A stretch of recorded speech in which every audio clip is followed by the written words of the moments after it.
আউযু বিল্লাহি মিনাশ শাইতানির রাজিম। বিসমিল্লাহির রহমানির রহিম। আসসালামু আলাইকুম ওয়া রাহমাতুল্লাহি ওয়া বারাকাতুহু। আলহামদুলিল্লাহ।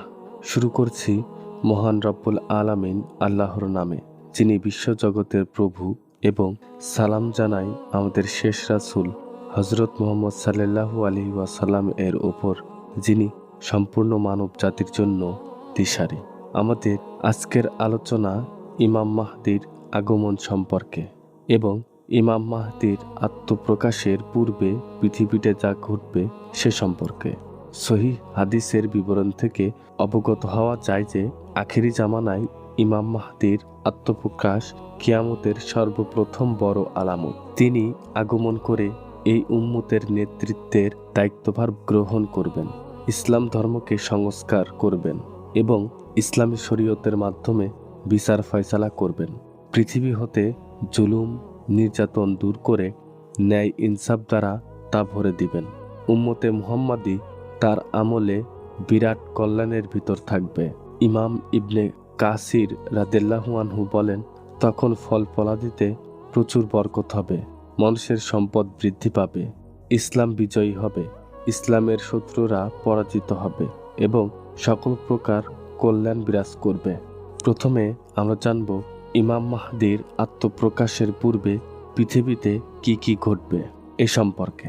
অসংখ্য সহিহ হাদিস দ্বারা প্রমাণিত, দাজ্জালের আত্মপ্রকাশের পূর্বে পৃথিবী যখন পরিত্রাণহীন, দুঃখ বিরতিহীন, পাশবিকতা, প্রতিকারহীন দুঃশাসন চলবে, সত্যকে লাঞ্ছিত করবে মিথ্যা, ধর্মকে নির্বাসিত করবে অধর্ম, ন্যায়কে পদপিষ্ট করবে অন্যায়, যখন সুন্দর ও কল্যাণের জন্য চরম দুর্দিন, সদাচার ও সততার জন্য ভয়াবহ দুর্ভিক্ষ, শিক্ষা ও সংস্কৃতির জন্য ঘোরতর দুর্যোগ, নারী ও দুর্বলের জন্য মৃত্যুময় চারপাশ, কোনো নীতির শাসন চলবে না, কেবলই চলবে জোর জুলুম আর এর রাজত্ব। মানুষের সমাজ ও জীবন পাপাচার, ব্যভিচার, স্বেচ্ছাচারে, অন্ধ আঘাতে বিবস্ত্র, জুলুমের নিশ্ছিদ্র প্রাচীরের তলে জীবন ও জনতা আরবে দেশে দেশে বিশ্বময়। দুনিয়ার বড় বড় জাতি ও সভ্যতা আধিপত্যের লড়াইয়ে ক্লান্ত, ক্ষয়িষ্ণু।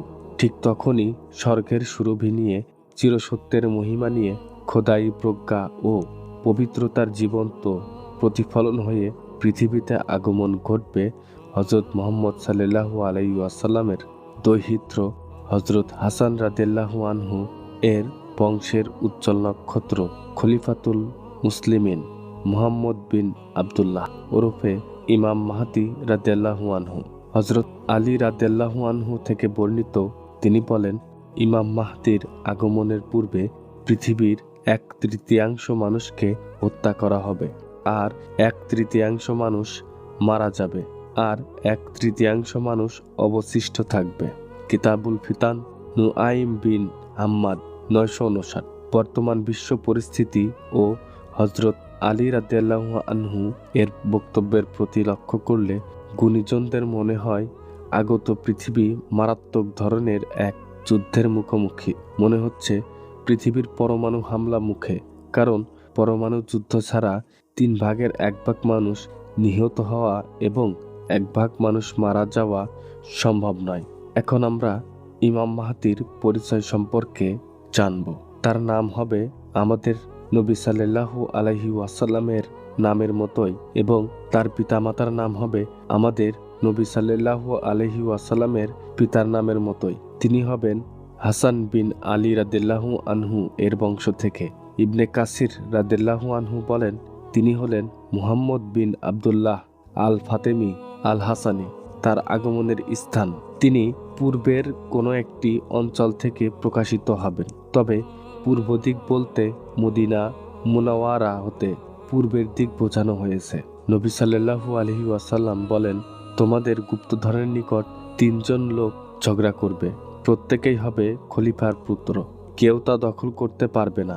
অতঃপর পূর্বের দিক থেকে কালো পতাকাধারী একদল সৈনিক আসবে, তারা ব্যাপক হত্যাকাণ্ড চালাবে। হাদিসের বর্ণনাকারী বলেন, এরপর নবী সাল্লাল্লাহু আলাইহি ওয়াসাল্লাম এমন কিছু বিষয়ের কথা বর্ণনা করলেন যা আমি স্মরণ রাখতে পারিনি। তোমরা যখন তাদেরকে দেখবে তখন তাদের নেতার হাতে বায়াত করবে, যদিও বরফের ওপর হামাগুড়ি দিয়ে উপস্থিত হতে হয়, কেননা তিনি হলেন আল্লাহর খলিফা মাহদী। ইমাম ইবনে কাসির রাদিয়াল্লাহু আনহু বলেন, উল্লেখিত হাদিসে যে ধন ভাণ্ডারের কথা বলা হয়েছে তা হলো কাবা ঘরের ধন ভাণ্ডার। 3 জন খলিফার পুত্র তা দখল করার জন্য ঝগড়া করবে, কেউ তা দখল করতে পারবে না। সর্বশেষ আখেরি জামানার পূর্বের কোনো একটি দেশ হতে মাহদী আগমন করবেন। মূর্খ শিয়ারা শামেমার গর্ত হতে ইমাম মাহদী বের হওয়ার যে দাবি করবে তা সম্পূর্ণ মিথ্যা। তারা আরও দাবি করবে যে তিনি গর্তের মাঝে লুকায়িত আছেন। শিয়াদের একটি দল প্রতিদিন সে গর্তের কাছে দাঁড়িয়ে অপেক্ষা করে। এ ধরনের আরও অনেক হাস্যকর কাল্পনিক ঘটনা বর্ণিত আছে। এ সমস্ত কথার পক্ষে কোনো দলিল নেই, বরং কুরআন, হাদিস এবং বিবেক বহির্ভূত কথা। তিনি আরও বলেন, পূর্বাঞ্চলের লোকেরা তাকে সাহায্য করবে এবং তার শাসনকে সমর্থন করবে। তারা কালো পতাকাধারী হবে। মোট কথা, আখেরি জামানায় পূর্ব দেশ হতে তার বের হওয়া সত্য। কাবা ঘরের পাশে তার জন্যে বায়াত করা হবে। ইমাম মাহদী আগমনের ব্যাপারে অনেক সহিহ হাদিস রয়েছে। কোনো হাদিসে প্রকাশ্যভাবে তার নাম উল্লেখ আছে, আবার কোনো হাদিসে তার গুণাগুণ উল্লেখিত হয়েছে। তার আগমন সত্য হওয়ার জন্য কিছু হাদিস যথেষ্ট। আবু সাঈদ খুদরি রাদিয়াল্লাহু আনহু নবী সাল্লাল্লাহু আলাইহি ওয়াসাল্লাম হতে বর্ণনা করেন, আখেরি জামানায় আমার উম্মতের ভিতরে মাহদীর আগমন ঘটবে। তার শাসনকালে আকাশ থেকে প্রচুর বৃষ্টিপাত হবে, জমিন প্রচুর ফসল উৎপন্ন করবে। তিনি মানুষের মাঝে সমানভাবে প্রচুর সম্পদ বিতরণ করবেন। গৃহপালিত পশুর সংখ্যাও বৃদ্ধি পাবে এবং উম্মতে মুহাম্মাদির সম্মান বৃদ্ধি পাবে। তিনি 7 বছর কিংবা 8 বছর জীবিত থাকবেন। আবু সাঈদ খুদরি রাদিয়াল্লাহু আনহু হতে আরও বর্ণিত আছে, নবী সাল্লাল্লাহু আলাইহি ওয়াসাল্লাম বলেন, আমি তোমাদেরকে মাহদীর আগমন সম্পর্কে সুসংবাদ দিচ্ছি। মানুষেরা যখন মতবিরোধে লিপ্ত হবে তখন তিনি প্রেরিত হবেন। পৃথিবী হতে জুলুম নির্যাতন দূর করে ন্যায় ইনসাফ দ্বারা তা ভরে দিবেন। আসমান জমিনের সকল অধিবাসী তার ওপর সন্তুষ্ট হবেন। তিনি মানুষের মাঝে সমানভাবে প্রচুর সম্পদ বিতরণ করবেন। নবীজি সাল্লাল্লাহু আলাইহি ওয়াসাল্লাম বলেন, মাহদী আসবেন আমার বংশধর হতে। তার কপাল হবে উজ্জ্বল এবং নাক হবে উঁচু। পৃথিবী হতে জুলুম নির্যাতন দূর করে ন্যায় ইনসাফ দ্বারা তা ভরে দিবেন। 7 বছর পর্যন্ত তিনি রাজত্ব করবেন। উম্মে সালামা রাদিয়াল্লাহু আনহু বলেন, আমি রাসূলুল্লাহ সাল্লাল্লাহু আলাইহি ওয়াসাল্লামকে বলতে শুনেছি, মাহদীর আগমন হবে আমার পরিবারের ফাতিমার বংশধর হতে। জাবের রাদিয়াল্লাহু আনহু বলেন, রাসূলুল্লাহ সাল্লাল্লাহু আলাইহি ওয়াসাল্লাম বলেছেন, ঈসা আলাইহিস সালাম যখন অবতরণ করবেন তখন মুসলমানদের আমির তাকে বলবেন, আসুন আমাদের নামাজে ইমামতি করুন। ঈসা আলাইহিস সালাম বলবেন, বরং তোমাদের আমির তোমাদের মধ্যে হতেই। এই উম্মতের সম্মানের কারণেই তিনি এ মন্তব্য করবেন। ইমাম ইবনু কাইয়্যিম আল মানারুল মুনিফ গ্রন্থে উক্ত হাদিসটি বর্ণনা করেছেন। যেই আমিরের ইমামতিতে মুসলমানগণ নামাজ পড়বেন তিনি তার নাম উল্লেখ করেছেন, আর তিনি হলেন মাহদী। এই হাদিস সম্পর্কে ইবনু কাইয়্যিম বলেন, হাদিসের সনদ খুব ভালো। নবীজি সাল্লাল্লাহু আলাইহি ওয়াসাল্লাম বলেন, ততদিন দুনিয়া ধ্বংস হবে না যতদিন না আমার পরিবারের একজন লোক আরবদের বাদশা হবেন। তার নাম হবে আমার নামের এবং তার পিতার নাম হবে আমার পিতার নামের অনুরূপ, অর্থাৎ তার নাম হবে মুহাম্মদ বিন আব্দুল্লাহ। এই সম্পর্কে হাফসা রাদিয়াল্লাহু আনহু হতে বর্ণিত, রাসূল সাল্লাল্লাহু আলাইহি ওয়াসাল্লাম বলেন, অচিরেই এই ঘরের অর্থাৎ কাবা ঘরের পাশে একদল লোক আশ্রয় গ্রহণ করবে। শত্রুর সাথে মোকাবেলা করার মতো তাদের কোনো উল্লেখযোগ্য সৈন্য কিংবা অস্ত্রশস্ত্র বা প্রস্তুতি থাকবে না। তাদেরকে হত্যা করার জন্য একদল সৈনিক প্রেরণ করা হবে। সৈন্যরা যখন বাইদা নামক স্থানে পৌঁছাবে তখন জমিন তাদেরকে গ্রাস করে ফেলবে।